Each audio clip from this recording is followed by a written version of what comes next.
လမ်းမှာပါဒီအနောက်မှာတွေ့နေရတဲ့တောင်တန်းတွေရဲ့တိမ်တွေရဲ့ချင်းပြည်နယ်ရဲ့တကယ့်ကိုနာမည်ကြီးရဲ့အလှပါအောက်ချင်းငတ်တွေရဲ့တောင်စလက်ပန်းတွေရဲ့ကြောင့်မို့လဲချင်းပြည်နယ်ရဲ့အလှပို့ပြီးတော့မှနာမည်ကြီးပါတယ်ဒီစီစဉ်မှာအဲ့ဒီအလှတွေမကဘဲနဲ့ချင်းပြည်နယ်မှာရှိတဲ့လူနေမှုဘဝတွေရဲ့အကြောင်းကိုပြောပြပေးသွားမှာပါခန်းသားကြီးစီစဉ်ကနေကြိုဆိုပါတယ်ကျမကတော့ထက်ထက်ခိုင်ပါမတူတဲ့ယဉ်ကျေးမှုဓလေ့ထုံးစံဘာသာတရားတွေရှိတဲ့တိုင်းရင်းသားတွေအများကြီးနေတဲ့နိုင်ငံဒီနိုင်ငံမှာကျမတို့တွေအချင်းချင်းနားလည်တာတွေလည်းရှိတယ်နားမလည်တာတွေလည်းအများကြီးရှိနေပါသေးတယ်ဒီစီစဉ်ကတော့တယောက်အကြောင်းတယောက်မျှဝေခန်းစားပြီးတော့မှအပြန်အလှန်နားလည်မှုတွေပို့လာအောင်တင်ဆက်ပေးသွားမှာပါဒီစီစဉ်မှာနယ်ပယ်တိတိမှာရှိတဲ့နာမည်ကြီးတဲ့သူတွေလွတ်တော်ကိုယ်စားလှယ်တွေနိုင်ငံရေးတိုင်းသားရေးနယ်ပယ်ကခေါင်းဆောင်တွေကသူတို့ဒေသမဟုတ်တဲ့တခြားဒေသကိုသွားမယ်အဲ့ဒီဒေသကသူတွေနေတယ်လို့မျိုးနေကြည့်ပြီးတော့မှသူတို့ရဲ့ဘဝတွေကိုခန်းစားကြည့်ကြမှာပါအခုစီစဉ်မှာတော့လက်ရှိအာဏာရပါတီ NLD ရဲ့အမျိုးသမီးခေါင်းဆောင်တယောက်လည်းဖြစ်တဲ့လွတ်တော်ကိုယ်စားလှယ်လည်းဖြစ်တဲ့ဒေါက်တာမေဝင်းမြင့်ကချင်းပြည်နယ်ကိုသွားမှာပါဒေါက်တာမေဝင်းမြင့်ကမြန်မာဒီမိုကရေစီအရေးလှုပ်ရှားမှုမှာလွန်ခဲ့တဲ့နှစ်30လောက်ခရဲကပါဝင်လှုပ်ရှားခဲ့သူတယောက်လည်းဖြစ်ပါတယ်ဒေါ်မေဝင်းမြင့်နဲ့အတူတူချင်းပြည်နယ်ကိုလိုက်ပါခန်းစားကြည့်လိုက်ကြရအောင်နော်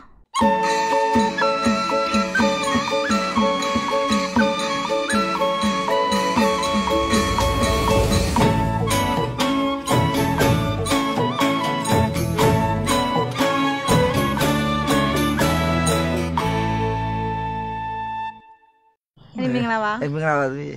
အဲ့ဒီရေကဒီချင်းပြည်နယ်ကိုရောက်ဘူးလားချင်းပြည်နယ်ပြည်ရတဲ့6လလောက်ကတောင်ပိုင်းရောက်ဖူးတယ်ပလောဝမြို့မြောက်ပိုင်းတော့တစ်ခါမှရောက်ဖူးပြီဒါမြောက်ပိုင်းပထမဆုံးကြည့်မယ်အဲ့ဒီရောက်ဖူးတောင်တန်းထဲမှာဒီချင်းပြည်နယ်တောင်တန်းအလှဆုံးပဲဆိုအဲ့ဒီဒီခီးစင်ကနေပြီးတော့မှဘာတွေတွေ့ရဖို့အဲ့ဒီမျောလင့်လဲအဲ့တော့အဲ့ဒီအစတော့ဟိုကြားဘူးရပါတော့ချင်းပြည်နယ်လမ်းမဆက်တဲ့ဖွံ့ဖြိုးနေကြဆိုတော့ဦးတော့ကိုယ်တိုင်မြင်ရမယ်ဆိုတော့အဲ့ဒီစိတ်လှုပ်ရှားတာပေါ့အဲ့ဒီအခုလာတဲ့လမ်းရောဘယ်လိုလဲရခိုင်မှာ12ခေါက်ဆိုတော့ရခိုင်တက်ပူဆိုတဲ့တရားပြီးခဲ့တဲ့ကိုကြော်လာတဲ့တောင်မြင့်ဆိုတယ်တော်တော်ယူတစ်ဖက်ကကြောက်တစ်ဖက်တောင်ဆိုတာတော့ရောက်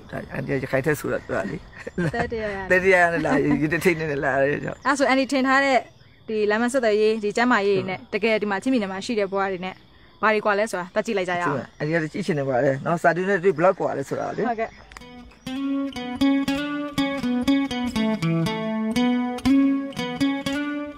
အန်ဒီတို့အခုသွားမှာဇန်တွီးဆိုရရွာလေဇန်တွီးဟုတ်ဇန်တွီးဆိုရရွာသူကဟိုဇိုမီလူမျိုးစုအများစုနေရပါတော့အဲ့ရွာကလေဒီတီးတိုင်ကနေမောင်းမယ်ဆိုရင်တော့25မိုင်လောက်ဝေးတယ်25မိုင်ဝေးတယ်ရွာမှာတော့အင်ဂျီ80လောက်ရှိတယ်အန်ဒီဒါပေမဲ့ရွာကဒီလမ်းဆုံးရင်တော့မှရွာကိုအန်ဒီ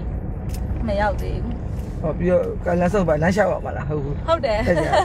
လမ်းလျှောက်အောင်မှာသူကဟိုမနစ်ဘူးမြစ်ရှိတယ်လေအဲ့မနစ်ဘူးမြစ်ရဲ့တစ်ဖက်ကမ်းမှာသူကရှိတာဆိုမနစ်ဘူးမြစ်ကိုဖြတ်ရင်လည်းအန်ဒီကားနဲ့ဖြတ်လို့မရအောင်မြေကိုဖြတ်တော့ဘာတရားရှိတယ်ဖြတ်ဖို့ကဘာနဲ့ဖြတ်ရမလဲဖြတ်ဖို့ကလမ်းလျှောက်ပြီးဖြတ်ရမယ်သူကဆိုင်ကယ်မောင်းလို့ရတဲ့တရားအသေးလေးပဲရှိတယ်ဟုတ်တရားသားလေးဖို့တက်ရမယ်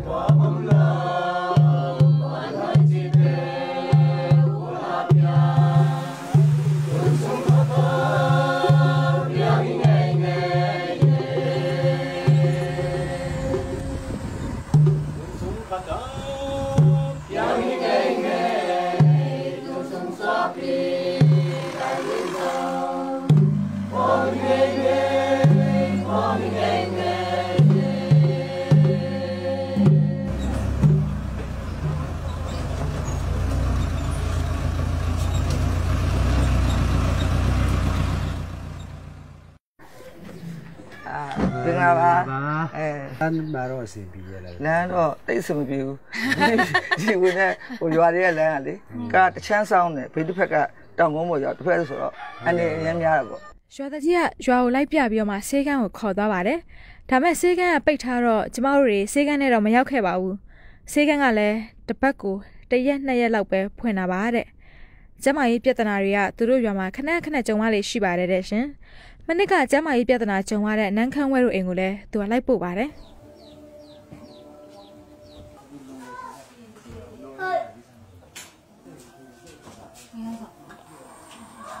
ဟုတ်ရှင်းနေတယ်မိကိုနဲ့ရတယ်နိဟုတ်ပါမျိုးကြောင်ရောက်နေကြတာအိုးကလေးညာရွာတာကလေးညာမင်္ဂလာပါဒီနေကောင်းလားမိလေးအေးအဲ့ဒါဘာပဲထိုင်စကားပြောလိုက်တယ်နော်ဒေါ်မေဝင်းမြင့်ကဆရာဝန်ဖြစ်တာကြောင့်မလို့နန်းခမ်းဝဲရဲ့ကလေးတွေကိုနည်းနည်းပါးပါးစမ်းသပ်ကြည့်ပါဦးမယ်လေရှင်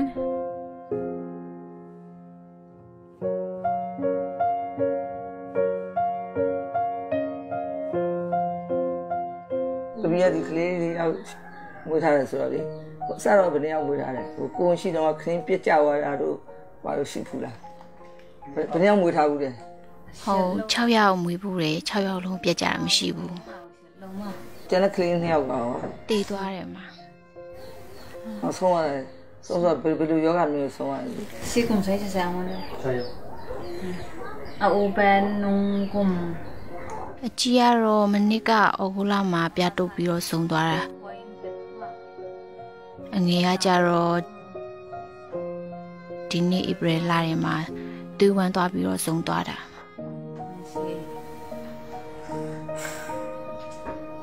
ဘာမှသာပြားကြိုက်လို့ဆုံးရတာပြားကြိုက်ပြီးဒီအိတ်ထီရောက်ပြီးတော့မှဆေးကုသေးလားဆေးကုကသေးလားဆေးကန်းကိုပြပြသေးလား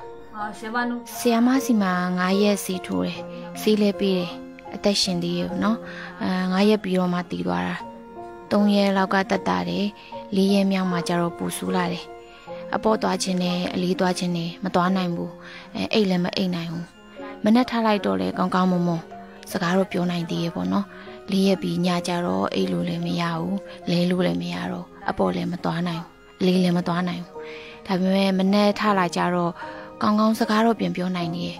အဲ့တော့မနဲ့ကျတော့ engine နဲ့ဆိုပြီးတော့လည်းပြောထွက်သေးတယ်အလေးသွားခြင်းနဲ့ဆိုတာလည်းပြောထွက်သေးတယ်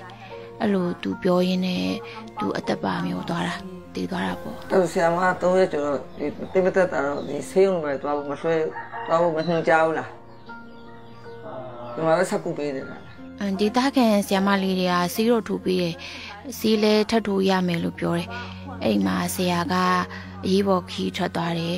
စင်းရုံတက်ဖို့ကြတော့လေစင်းရတော့စင်းရုံလည်းမတက်နိုင်ဘူးဆိုင်ကယ်လေးတာမရှိဘူးလေပြီးတော့အဲ့လိုမျိုးရုပ်တရက်ဆုံးသွားမယ်လို့လည်းမထင်လိုက်လို့ပါဆုံးတော့ကလေးကဘယ်နှစ်လဲ9နှစ်နဲ့8လသူနောက်တစ်ယောက်ကျတော့ဆုံးလာကြတော့သူဖြစ်ဆုံးသွားတယ်တူဝမ်းသွားတာပဲစင်းရုံမှာပဲဆုံးသွားတယ်ဟောဒီနေ့မှာစင်းရုံတင်လိုက်သေးတယ်အိုဆန်းအနာဟီအကြီးထဲအငယ်ကပို့ပြီးတော့ပူဆိုးလို့စင်းရုံကိုပို့တယ်အကိုကြီးကမတက်တာလို့4ရက်မြောက်မှာစင်းရုံပို့တယ်နံပါတ်7ရေးခက်ခဲတာရောဆိုင်ကယ်လည်းမရှိတော့အကြီးကိုခဏထားခဲ့တာဆုံးသွားတဲ့ကလေးရောအသက်ဘယ်လောက်ရှိလဲနှစ်နှစ်နဲ့9လကလေးအိတ်ဆုံးတဲ့ကလေးတွေရောဘယ်မှာမြုပ်ထားလဲသူတို့ဇာတော့ရောထိတ်မှတွေ့ရတဲ့ညမှာအဲ့ဒီတမျိုးချုံလာမိခင်စိတ်တက်ပေါ့နော်ကိုမိခင်စိတ်တက်ဒီတောင်းကြီးဘလောက်ခက်တဲ့ဇန်ကိုရအောင်ပြန်တဲ့စိတ်တက်ကိုလေကိုနာကိုပြန်ခေါ်စိတ်တက်ကိုချီးကျူးလို့မြည်ကြတာပါတကြိုရတဲ့ကိစ္စနဲ့ပတ်သက်ပြီးတော့ကျမတို့ဇိုထုံးစံရှိတဲ့အတိုင်းတကြိုနိုင်တာအကျဉ်းနဲ့ပါတယ်ကျမအနေနဲ့လေတခြားနေရာမှာတကြိုမြုပ်နှံဖို့ကအခွင့်ပြုနိုင်အောင်လေ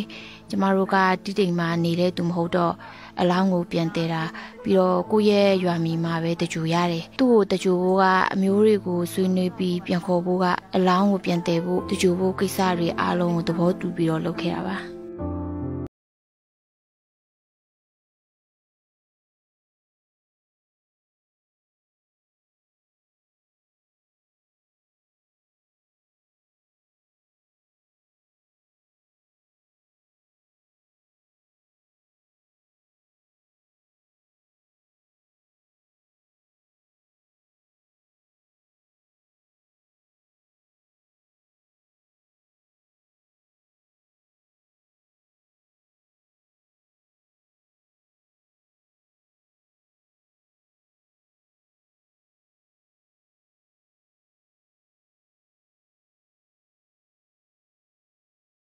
ဘယ်နှခါလောက်လာလဲပอยအထူးပြတော့နေနေတူနေမြက်လေးတွေအားတဲ့အချိန်လေးနဲ့အဓိကကတော့မိခင်များနေ့ဖခင်များနေ့ခရစ်စမတ်တို့အဲ့လိုပွဲလေးတွေရှိတဲ့အချိန်မှလာပါတယ်ဟိုအဲ့ဒီမျိုးကြည့်ပြီးစိတ်ကောင်းဖြစ်လို့လေတကယ်လို့များတာဒီဘာမှာဆိုတော့ပြောလို့နော်လမ်းမဆက်သွယ်ရေးလည်းကောင်းမယ်ဒီကဒီစေကားမှာဆေးဝါးတွေပြည့်စုံမယ်ဆိုရင်ဒီကကလင်းနှစ်ယောက်ကဒီလိုရင်းနှီးပွဲရတော့မဖြစ်ဘူးအန်ဒီဆက်တယ်နော်သူနော်ဟုတ်ပါတယ်ကျေးဇူးတင်ပါတယ်ဆရာမနောက်ကျမတို့လိုဖြစ်မျိုးကိုသူများတွေလည်းမဖြစ်ရအောင်ပေါ့နော်လမ်းပန်းဆက်သွယ်ရေးလည်းကောင်းလာပြီးစင်ရင်နမ်းပါတာလည်းပပျောက်ပြီးကျမတို့ရွရွလေးတွေဖွံ့ဖြိုးတိုးတက်ဖို့ကျမကိုယ်တိုင်လည်းကြိုးစားချင်ပါတယ်အခုပေါ်တော့ဒါဟုတ်ဆောနာကိပတာဟာချက်ပြီးလာကြည့်တော့ချင်း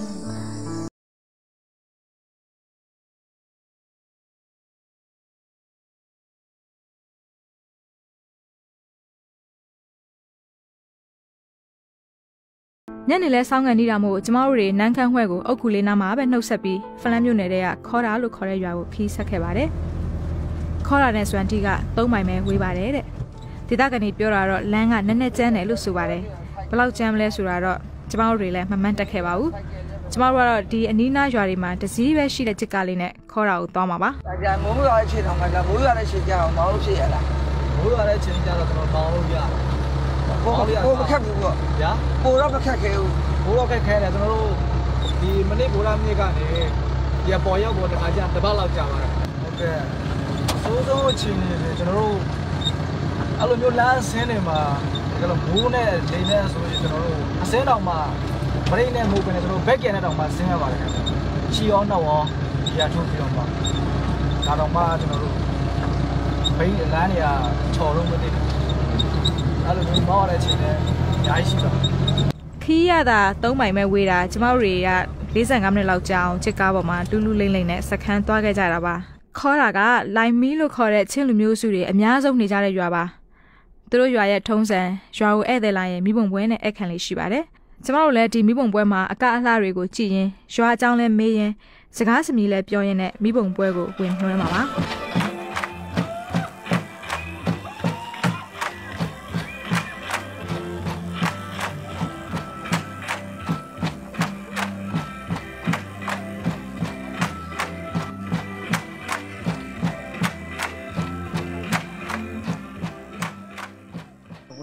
အေးဆိုတာဆိုင်ပြီးဘယ်လိုအဓိပ္ပာယ်နဲ့ကရဲဆိုတာလည်းရှင်းပြပါကျွန်တော်တို့ချင်းတွေရရင်ကြောင်ရစိုက်ကြတယ်ဆိုတော့နော်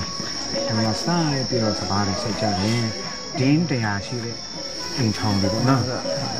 ဘွဲလုကြတာပေါ့အဲ့ဒါဘွဲလုကြတယ်ဆိုတော့ဟိုအကကွက်တွေထွန်းတာပေါ့နော်ဆိုတော့ဟိုဘာဖြစ်လို့ငှက်ကတယ်လဲဆိုရင်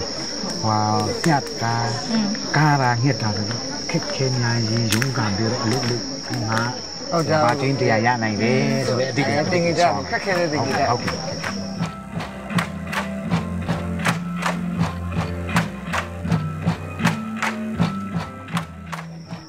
ဆက်ချင်းမှာလူမျိုးစုတွေရောများတယ်ချင်းမှာလူမျိုးစုကများတယ်များတော့အဖြစ်တော့9မျိုးနေရှိတယ်ဆိုတော့လူမျိုးစုကြီးပေါ့နော်9ခုနဲ့ခွဲခြားတယ်ဟုတ်9မျိုးနဲ့လူမျိုးစုနဲ့ခွဲတာပေါ့ဟုတ်ကဲ့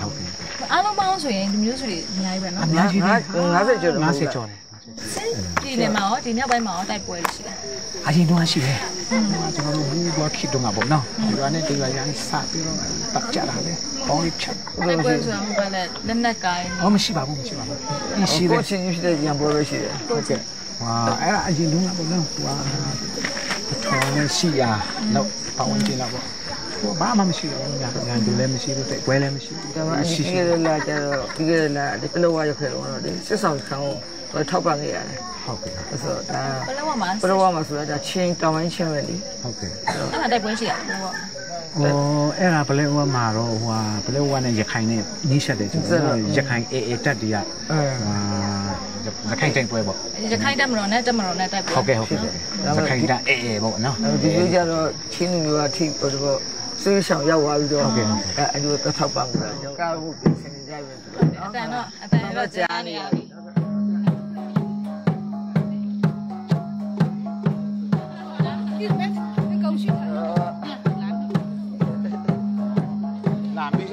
ပြီးတော့ခင်ဗျာ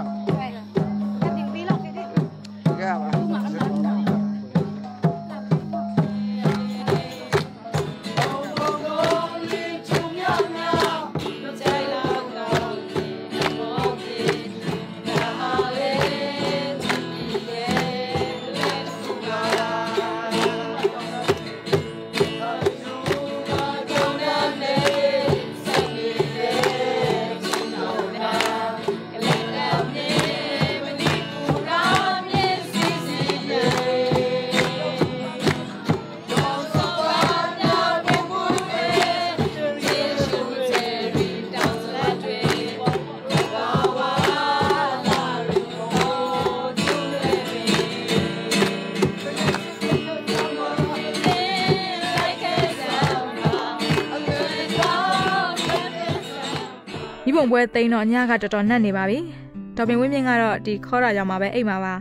ဒီရွာလေးကလမ်းခီးကျန်းတာရော သွားလာရခက်တာရောကြောင့်မလို့အပြင်ကဧည့်သည်တွေရောက်လေတော့တိတ်မရှိလာပါဘူး။ရွာသူတွေကတော့သူတို့တခုခုဝယ်ချင်တာလိုအပ်တာရှိရင်တီးတိမ်ထိမနစ်ပူမြစ်ကိုဖြတ်ပြီးကားတံဆိုင်ကယ်တံနဲ့ဝယ်ကြရတာပါ။အဲ့ဒါကြောင့်သူတို့ရွာမှာစံစားတာထက်ပြောင်းမှုကိုထောင်းအခွန်ချွတ်ရေလုံးပြုတ်ပြီးတော့မှစားငယူတီတို့နဲ့စားကြတာများပါတယ်။ဒေါ်မင်ဝင်းမြင့်ကိုလည်းရွာကန်ဒေါ်စုံထင်လဲကမနက်စာပြောင်းမှုပြုတ်လာစားဖို့ဖိတ်ထားပါသေးတယ်။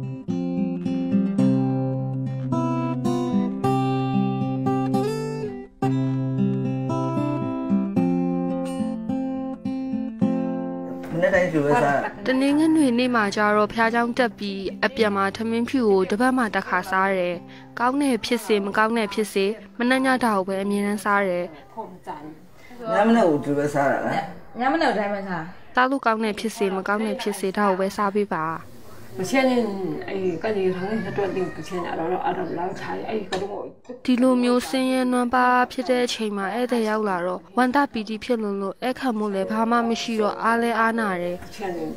ဒီဟာဆာမဘန်လာတဲ့တုံလုံးနေလာအောင်ဝမ်းတာသွားတယ်။ခေါင်းအန်ကထောင်းနဲ့တူအမျိုးပတ်ချင်လာရောက်တဲ့သူတွေကိုဘုရားသခင်ကောင်းချီးပေးပါစေ။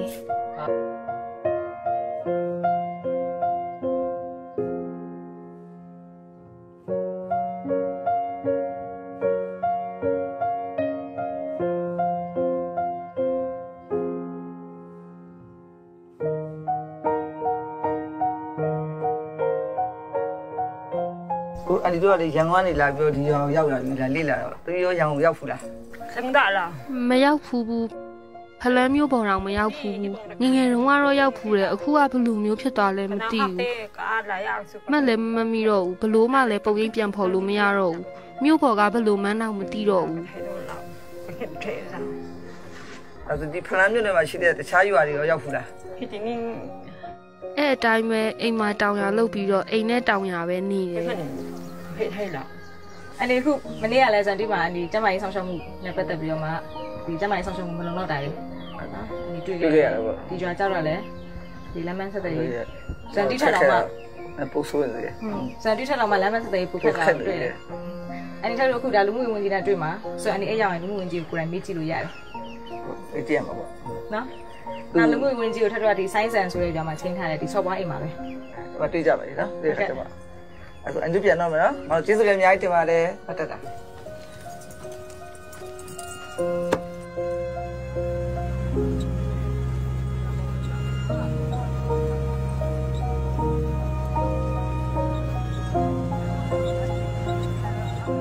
ဆိုင်းဆန်ကစော်ဘွားနေရင်ဟာစုတဲမျိုးနယ်စုရဲ့စော်ဘွားရင်ဖြစ်ပါတယ်သူတို့ရိုးရာအတိုင်းသူတို့အလေးထားတဲ့ဧည့်သည်လာရင်တနက်ပြစ်ဖောက်ပြီးအကတွေနဲ့တခန်းတနာကြိုဆိုလေးရှိပါတယ်။အဲဒါကြောင့်ကျမတို့အခုစော်ဝိုင်းအိမ်ကိုသွားရင်ကြိုဆိုပွဲနဲ့ကြုံရမှာပါ။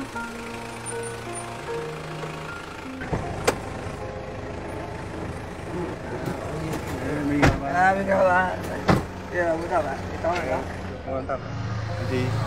ချင်းပြင်းနဲ့ပြည်မြို့နယ်ရောက်ခဲ့တယ်လို့ဟုတ်တယ်ရောက်ခဲ့ပါတယ်။အဲ့ဒါရောက်ပိုင်းကျတော့ပြမဆုံးဒီပေါ့နော်။ဟုတ်တော့အဓိကပြောမယ်ဆိုလမ်းမဆက်တယ်ပေါ့နော်။တော်တော်ကြီးခက်ခဲကျန်းတယ်။တော့ဘူးဆိုတာအမှဒီကားဝင်တဲ့လမ်းအောင်မှကလန်ကောင်းမရှိဘူး။လမ်းအနေနဲ့ပြောမယ်ဆိုရင်ချင်းပြင်းနဲ့မှာတော့ဦးစားပြီးပထမဦးစားပြီးတဲ့လမ်းလုပ်ထားပါလေ။ကျွန်တော်နိုင်ငံပြည်နယ်ဘက်ရဲ့တဝက်ကျော်လောက်ကလမ်းမှာဘတ်ဂျက် limit အရပါတော့တချို့ဟာဒီစီကြထားပြီးမဲ့ပြန်ဖြတ်တာကြီးမလုပ်နိုင်သေးတာရှိတယ်အဲဒါကြောင့်ဒီလမ်းတွေကခုလောလောဆယ်ချိန်ကတော့ကျွန်တော်တို့မရထားနိုင်ဘူးဟိုမှာအရှိမတော့ဟော်ရောက်နေပြီနော်ဆိုတော့ဟော်တဲ့ကြောင့်မှဆက်ပြီးဟော်ထဲမှာဆက်ပြီးတော့ပြန်ပြောမယ်နော်ဟုတ်ကဲ့ပါဟုတ်ကဲ့မိုးလည်းနေနေဒါဆိုတော့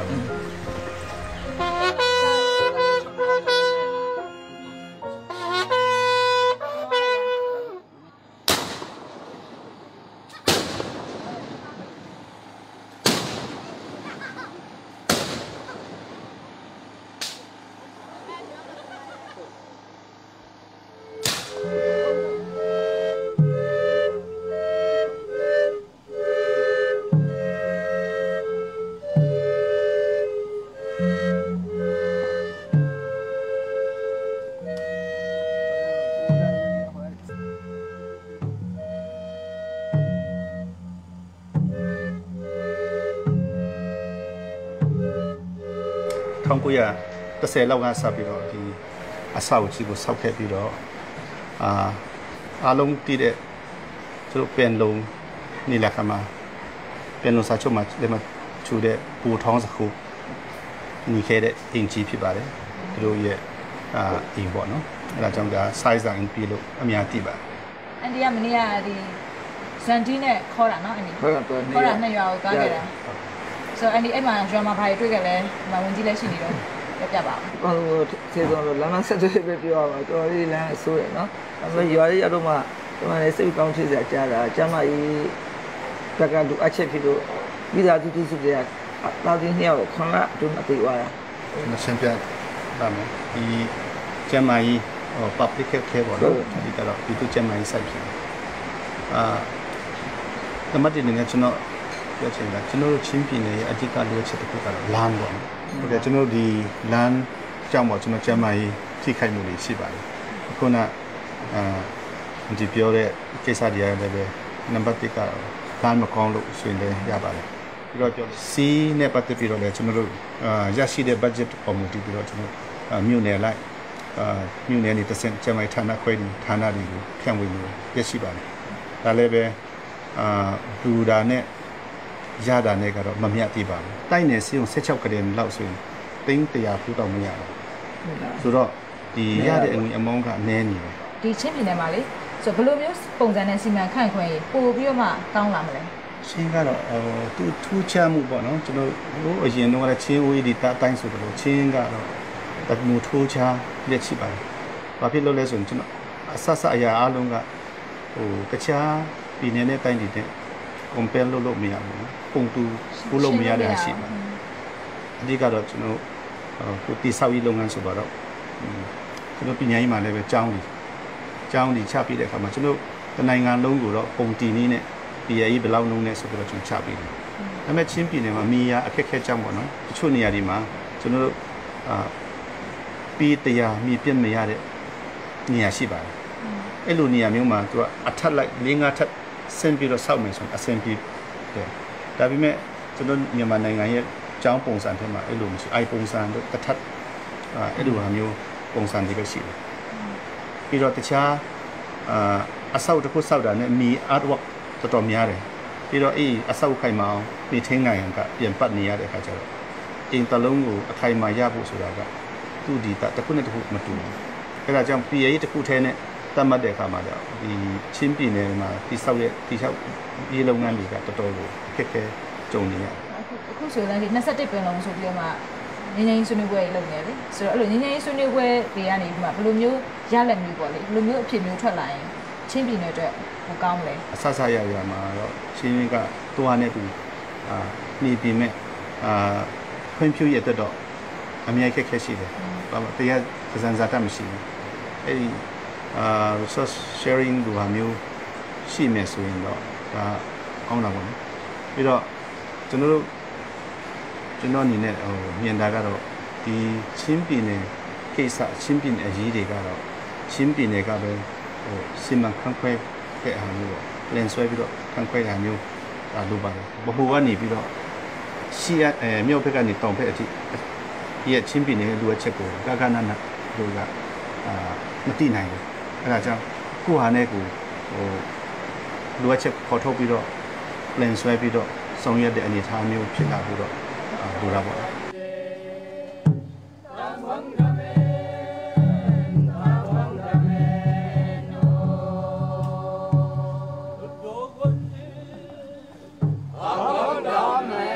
ဆိုအန်ဒီအခုချင်းပြည်နယ်မှာ3ရက်နေခဲ့ရပေါ့လေဒီမြောက်ပိုင်းတီးတိမ်မှာပေါ့ဆိုအဲ့မှာအန်ဒီဘာတွေတွေ့ရလဲတကယ်လည်းတွေ့ကကျတော့အန်ဒီချန်ကပူဆိုးနေတယ်ဘာလို့ဆိုအန်ဒီ